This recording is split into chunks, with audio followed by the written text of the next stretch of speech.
तभी हमें आशा है कि आप सभी पूर्ण रूप से स्वस्थ होंगे और जो भी आपको ऑनलाइन के माध्यम से पढ़ाया जा रहा है उसे आप बहुत अच्छे तरीके से पढ़ रहे होंगे और समझ रहे होंगे। तो बच्चों, आज मैं आपकी विषय अध्यापिका स्नेहलता श्रीवास्तव हिंदी कक्षा 3 के बच्चों को हिंदी सुलेख में पाठ 2 राष्ट्रीय पक्षी मोर के बारे में बताने जा रही हूँ, जिसे आप बहुत ध्यानपूर्वक पढ़ेंगे और फिर आप अपनी किताब में उसको लिखेंगे। तो किताब में तो आपकी जो लाइन ऊपर लिखी हुई है, जैसे लिखा है मोर हमारा राष्ट्रीय पक्षी है, तो आपको उसी को देखकर नीचे की लाइनों में लिखना है। तो आपके पास किताब होगी और आप उसको लिखेंगे। आइए हम राष्ट्रीय पक्षी मोर के बारे में आपको बताते हैं। बच्चों, मोर हमारा राष्ट्रीय पक्षी है जो देखने में बहुत सुंदर है। आइए मोर के विषय में हम जानते हैं। हमारा राष्ट्रीय पक्षी क्या है? मोर है और ये बहुत सुंदर है। ये अपनी सुंदरता के कारण राष्ट्रीय पक्षी कहलाता है। मोर हमारा राष्ट्रीय पक्षी है।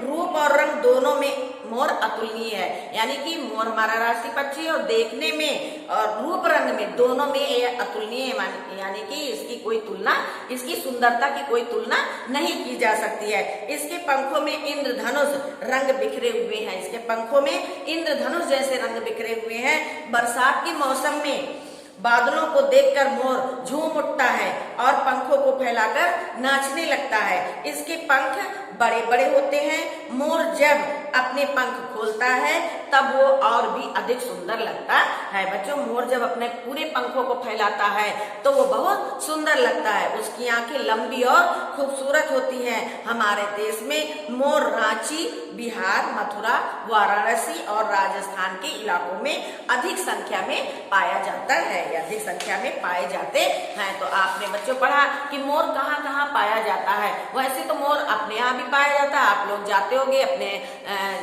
जंगलों में देखते होंगे, खेतों में देखते होंगे, बगीचों में देखते होंगे। मोर आपको सब जगह दिखाई पड़ता है। तो ये तो आपने पढ़ा बच्चों मोर के बारे में।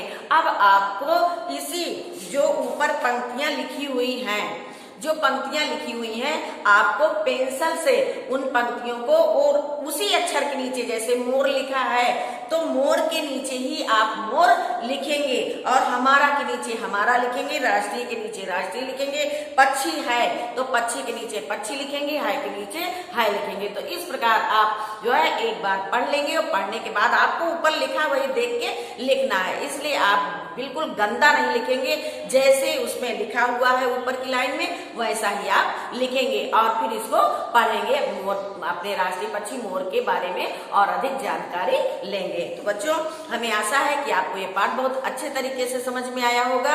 अब इस पाठ को आप बहुत अच्छे तरीके से लिखेंगे और इसकी एक कॉपी जो बनती है वो कॉपी आपको बनाना नहीं है, जो आपकी व्याकरण की कॉपी में है, व्याकरण की जो कॉपी बनी है उससे पीछे से आपको 20 पेज छोड़ देने हैं और 20वें पेज पे आपको कॉपी पेज फोल्ड कर लेना, उसमें लिख लेना है हिंदी सुलेख। और फिर जब हम कॉपी में PDF से भेजेंगे तो आप कॉपी का भी उसमें लिखेंगे। तो यानी किताब भी आप भरेंगे और कॉपी में भी लिखेंगे। तो ये तो हमने आपको बता दिया, आप बहुत सही काम करेंगे और जो समझ में आपको नहीं आएगा वो चाहे आप ग्रुप में पूछेंगे और या हमारे मोबाइल नंबर पे आप पूछेंगे। तो बच्चों, आज ये पाठ 2 राष्ट्रीय पक्षी मोर यहीं पे समाप्त होता है। धन्यवाद।